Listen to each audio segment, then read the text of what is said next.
Welcome to Transforming and Thriving with best friends Brooke, Stacie, and Nelia. Podcast dedicated to women sharing their inspirational stories.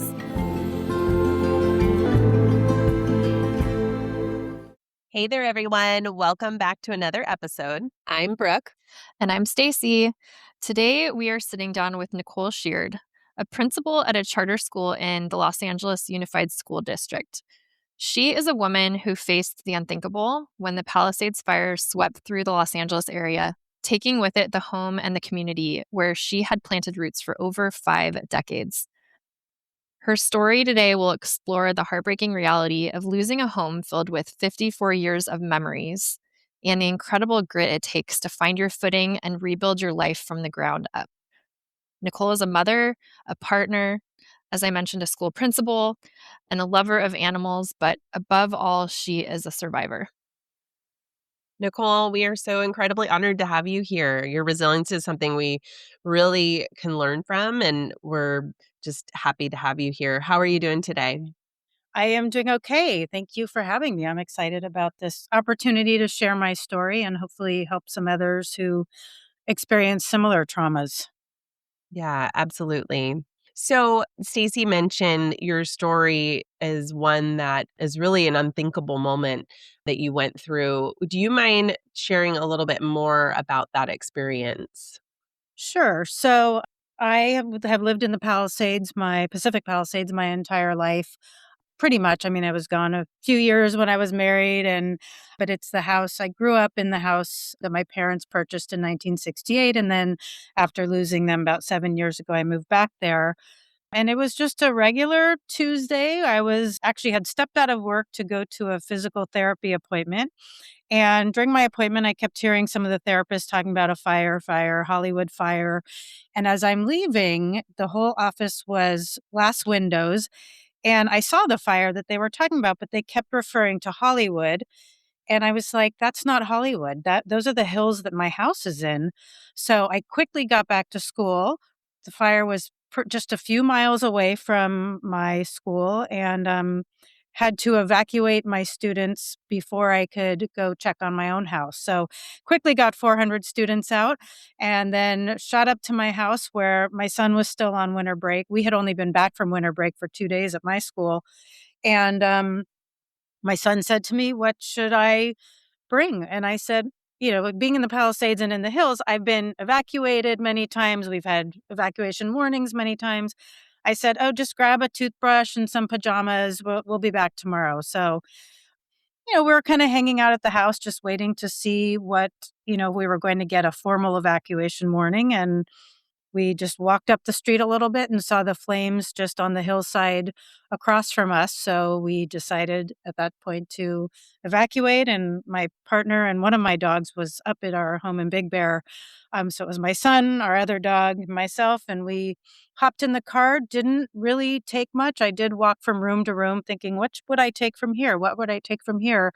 And it just didn't seem like the reality that I wouldn't be coming back the next day or so. So we got in the car and took about an hour and a half because of the gridlock in the Palisades to get to Santa Monica and locate a Airbnb for the night. So from there, we did some Airbnb jumping until we found a place to live, a place to rent. It was a really rough couple of weeks. We went to an Airbnb in Santa Monica, and we were sitting there, and I had my laptop, and I'm just watching the news. And I also have a horse, and my horse is also located in the Palisades, or right near the Palisades in Brentwood. And I thought, I can't just sit here. So I left my son in the Airbnb with the dog, and I went and helped evacuate about 30 to 40 horses that night in the incredible winds as we're looking at flames up the hill. And we got them all out, fortunately. And then kind of the work begins after that. It was not until the next day that I had confirmation that my house was no longer standing and that not just my neighborhood, my whole community was gone. Everything that I have known since I was born was just gone in an instant. And yeah, it was just shock. You're just in shock first, and you don't really know what to do, but then you realize you have to do something, so you kind of just go through the motions of, what are the priorities right now? And we're sitting here looking, we each have a backpack with a few clothing items in it, and that's it. So, you have to kind of jump into survival mode and start collecting essentials and trying to figure out where you're going to go. And you're somewhere temporary, but nothing feels temporary because there's really no end date. And you're just not sure when and if normal will come back. So, everything feels really heavy and you're just running around. I've got to get underwear. I've got to get toothbrush. Just things that you take for granted and you don't even realize, you need in the moment. Shoes, clothes, everything. So kind of from there, from that day on, for the first month or so, it was really just about being in survival mode for myself and for my family. Oh my gosh.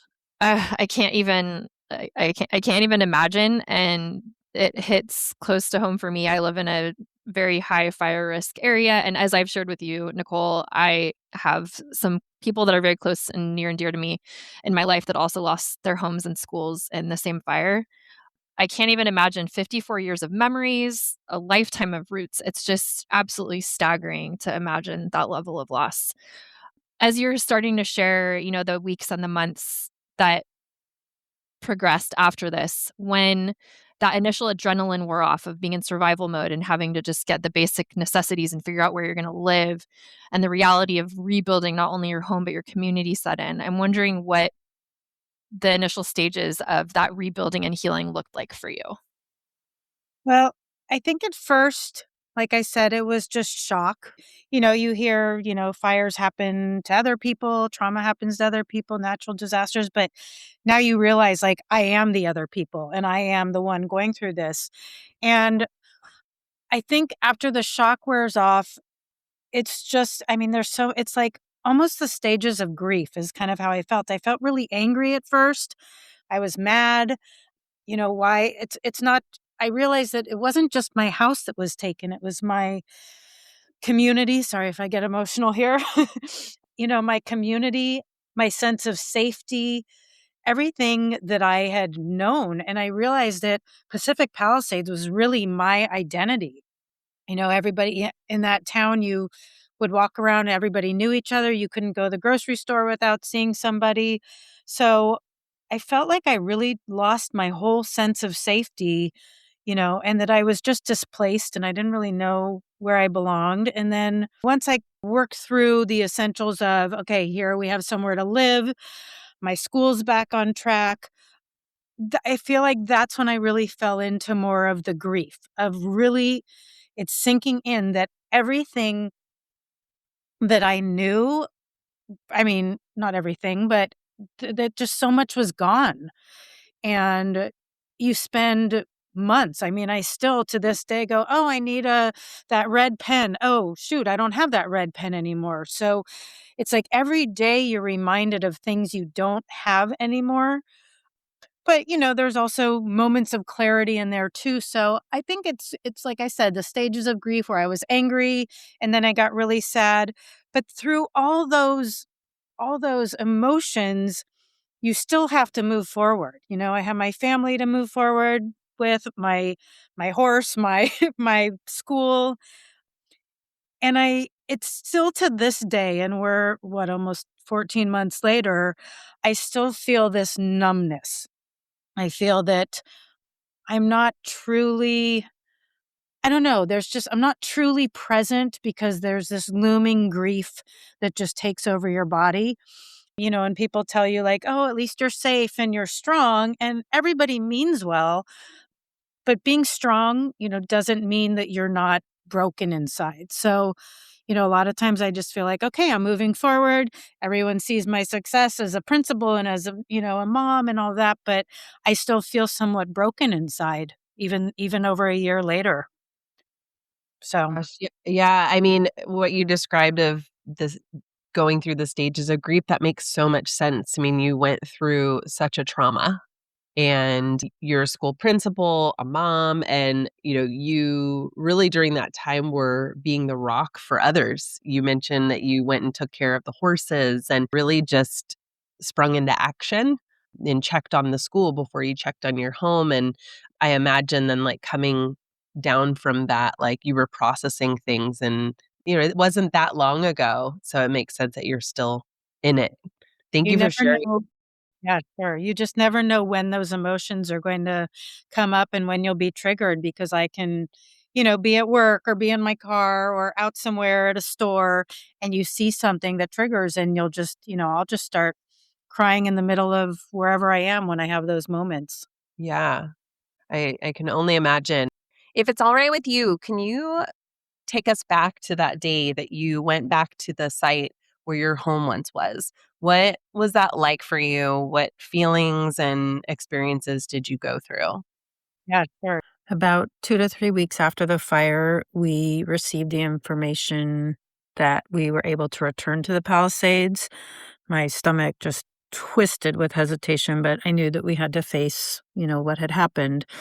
And after a trip to the hardware store where we purchased work boots and hazmat suits, masks, shovels, goggles, each item just felt heavier than the last as we made our way back to the Palisades.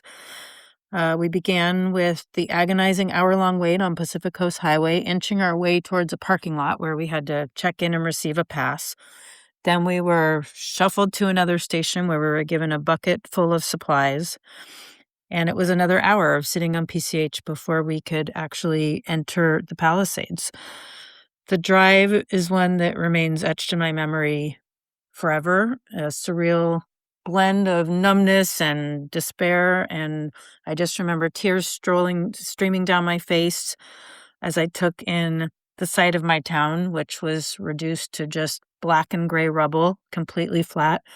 There were Army Corps um, people and tankers stationed on almost every block. It looked just like a war zone and felt like we were in a nightmarish movie scene. Um, when we got to the house, before we got to the house, looking at the remnants of my childhood, I saw the rubble of my local library, my school that I went to, my supermarket. I could barely recognize anything. I was trying to determine which houses belonged to some of my longtime friends and couldn't even tell which address was where. And it was just like a blur of lost memories.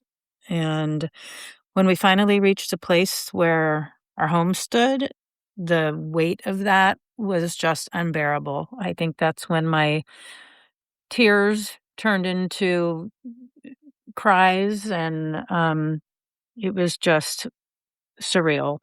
Um, but, we stepped out of the car in our protective gear. We climbed over fallen beams and collapsed walls and started just shifting through 3 to 4 feet of ash where we had just, been thriving a couple weeks before.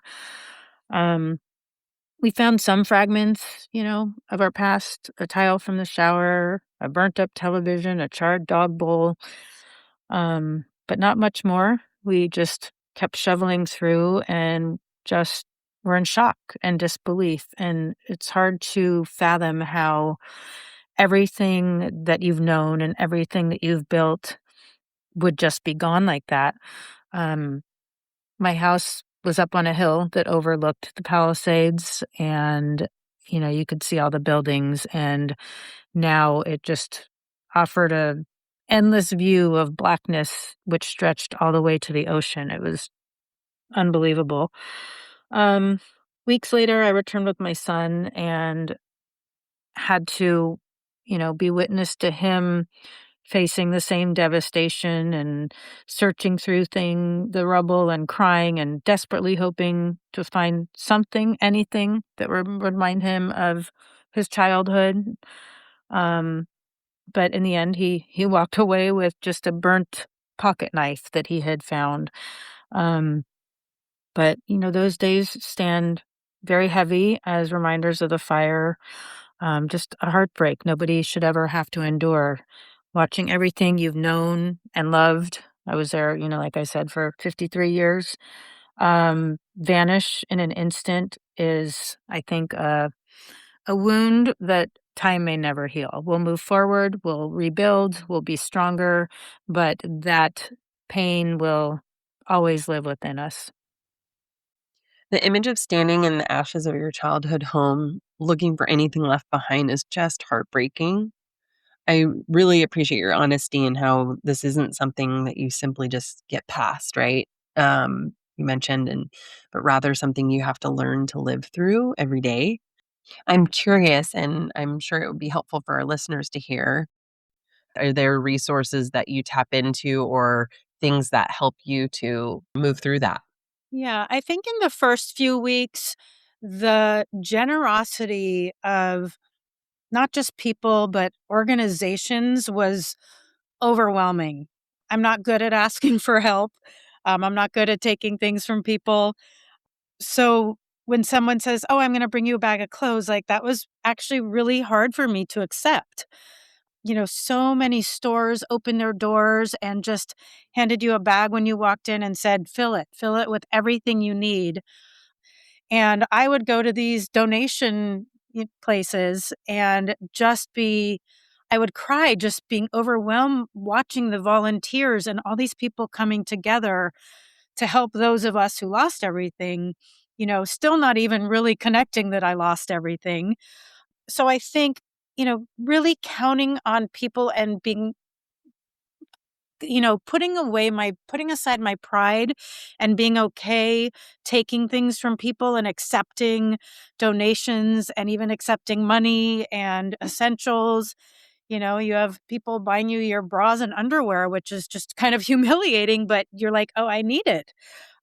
So I think just the love and support of friends and family, the generosity out there, people stepping forward that you haven't talked to in 20, 30, 40 even years, asking what they can do to help you, Thanks to social media, it's a powerful platform, as we know, and people just came out of the woodwork from every facet of my life willing to help out. So I think just leaning on people you know and also finding things to do that bring me joy, because it'd be easy. I have a lot of friends, who have gone through the same thing, and it's hard to move forward, and you really have to work hard to put one foot in front of the other every single day. So I think also just making sure that I found the time to do things that bring me joy, like going and riding my horse or going up to my house in Big Bear, spending time with my partner and my son, just making sure every moment to look for those silver linings and to be okay feeling what I'm feeling, but also make sure that I'm doing things that make myself feel good. Yeah, it's so important. I think when you go through something traumatic like that, it just is a good reminder. That's a positive thing that comes from something so horrific and tragic. It's a good reminder of what's important and where your priorities lie when you're kind of forced to be Mhm. stripped away from all of the things that are, you know, just things. It's just beautiful that you've had that perspective on it. I can't imagine how difficult that would be, especially in the beginning. Yeah, I think that's one of my biggest takeaways from this experience is learning what truly matters, and not taking things for granted, and knowing what you can live without and what you can't live without. I think about, in my linen closet, I probably had 10 sets of sheets for my bed. And now I'm like, I don't need 10 sets of sheets for my bed. I just need one or two. I just throw them in the washing machine and put them back on the bed anyway. So thinking of all the things that I had in my home and, having to make this list for the insurance company, it's really made me think about, what do you actually need versus what do you want? And making a point to really prioritize needs over wants as we're rebuilding. I love that. Such a great perspective, I think, and a good reminder for all of us. Just very humbling to hear you share your experience and just the details of what it was like for you going through that and then in the early aftermath. I feel like your journey and your experience and just the way you've presented it, it's just such a testament to human resilience. We often talk about like people rising from the ashes, but literally you Yeah. and your family and your community have had to rise from the ashes. I know we will definitely have listeners who have experienced this along with you in some capacity, since some of our listeners are from the area. Um, Mhm. I'm wondering, I guess, what encouragement or advice would you have to share just about what you've learned? Or I know you've already shared, some of those things, but is there anything else that you would like to share with listeners? Yeah, I mean, I think prior to the fire, I have two, I'd say, kind of themes or phrases that I try to live my life by. And I think they have, one of them is what my dad kind of taught me is don't put energy into things that you can't control. It's a waste of energy. So I try to focus my energy in the right directions. You can easily sit and just be depressed and just kind of dwell on what happened and what could have happened. But I just try to keep moving forward. The other philosophy is a Latin phrase that I actually have tattooed on my body. That's Amor Fati. And it's basically a Latin phrase meaning love of one's fate. It's the belief that everything, we embrace everything that happens in life, the good, the bad, as necessary and good. And it transforms like any challenges or trauma into fuel for growth. So it encourages you to have a yes to life rather than just tolerating life. So I try to, follow that. This happened for some reason that I'll never understand, but I need to accept it. I need to accept the help. I need to let the guilt go of, oh, I should have grabbed this or that. And I just need to find the silver linings in this. There are silver linings that have come out of this. Obviously, the trauma is going to trump all of those, but looking for those silver linings, and putting one foot in front of the other every single day and having the resilience, even when you don't feel strong, is what's gotten me through this. So I think, for other people, focus on what really matters. It's not about the things, it's about the people, it's about the right people. I try to avoid the negativity and not sweat the small stuff and just kind of feel the feels. And of course there's therapy also, which has also helped me get through this trauma. Cause like I said, it's a grief that just comes in waves and you don't really know when that's going to happen. So having a support system through this, whether it's professional help or your friends or your family, is absolutely crucial to get through any type of trauma like this. What amazing advice and really incredibly positive perspective that you have. Hearing you talk about finding purpose in the midst of what you went through and these mantras that you live by, truly inspiring to hear, and I'm really looking forward to people hearing your message. What would you say life looks like now for you? Life is pretty good. Like I said, I try to stay positive. We are rebuilding our house. So that's in process. So that kind of keeps me going. That's exciting. Dealing with insurance companies, not so exciting. But my son, we ended up transferring his schools because his school partially burned down and then they were on Zoom. And one of the silver linings is we found this amazing school for him that he loves and he's thriving and we're starting the college the college tours, which is exciting. I'm really looking forward to, we're being back in the Palisades, although it looks very different. It has come a long way from the day we went up there and everything just looked like a black and white movie set with everything flat. Every time we go up, there's new buildings, a lot of new homes. So I think I just try to keep all the things that are coming up that I'm excited about at the forefront of my mind. So when I start to feel down, I can just say, "Oh, I know that we're going to be in that house soon and we designed this bathroom the way we wanted to." And I'm feeling good. There's definitely, like I said, there's ups and downs and I just have to go with those and feel the feels and focus on what matters and just continue to move forward for myself and for my family. Well, I so appreciate you sharing some of these pearls of truly wisdom. And I'm so grateful that you came on today and shared your story and your strength. I feel like it's really going to help so many women and people just in general, women, men, realize that they can be resilient in the face of a trauma, a loss, or just something completely devastating like your loss has been. I want to make sure that people know where to follow you or connect with you. This will be in the show notes as well, but at Instagram, you are at Knickers 1972, I believe. I'll put that in Yep. the show notes if anyone wants to connect and reach out or, get support or just say hi.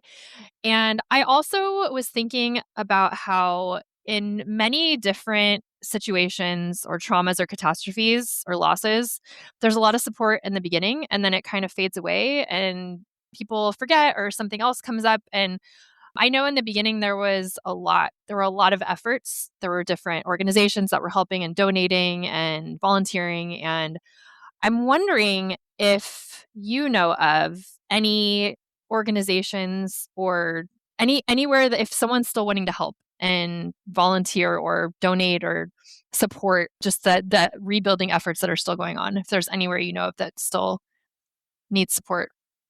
Well, I'll put in another plug. I do have another Instagram account that's all about rebuilding my house. So if there's anyone interested in that, it's at rebuilding1232, which was my address.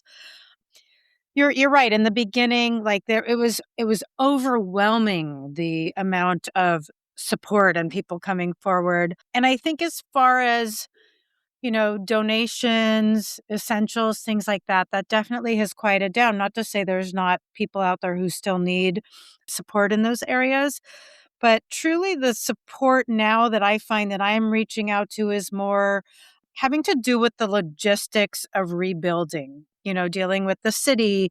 And there's a lot of, I know, like in Altadena and in Pacific Palisades, there's like there was a little fair in the Palisades yesterday with a lot of different organizations and companies and builders and, FEMA and the SBA. They were all there to offer support and guidance to those who needed it. So I know those things are ongoing, and available for people to get the resources and the support that they need. I get a lot of those through my WhatsApp groups. I'm on more WhatsApp groups now than I've ever been on, and, Facebook groups, things like that. So I just watch for those pop-ups to come up and their Zooms and just still a lot of great resources out there, just kind of focused in a different direction than the primary need for essentials for families. Well, that's That great. is And I'm adding some things to the show notes as you're sharing. So I will be sure to add your other Instagram handle and I'm going to follow that too. And that's great great. that there are still Facebook groups out there and other local organizations trying to get involved and help with the rebuilding. And yeah, all the logistics. Oh my gosh, I can't even imagine all of that. Uh, So yeah, thank you for sharing with us your story. And I think you provided some really, really helpful tools and ideas and perspective, not just for people who have gone through the same exact thing you did or something similar, but I mean, all kinds of trauma or loss. Thank you so much, Nicole, for being here with us. It's nice to talk about it, because it is the reality. And sometimes I try to pretend it's not, but it is the Yeah. reality. I feel good about how I'm moving forward. That doesn't mean it's not hard, but I feel like the only way to do it is with a positive attitude and, just having the support of everybody around me and doing what I need to do to rebuild not just my house, but my identity, my life, everything. So thank you. I appreciate the opportunity to share today. To all of our listeners, thank you for joining us on this episode of Transforming and Thriving. We'll be back with more inspiring stories on the first Monday of each month. Please follow us on your favorite podcast app and follow us on Instagram so you can be a part of this community and stay up to date with each episode. Please feel free to leave a review so that we can get your valuable feedback and other people can find these powerful stories. Check out our website as well at transformingandthriving.com. We're all in this crazy life together, so let's move through it together. See you there.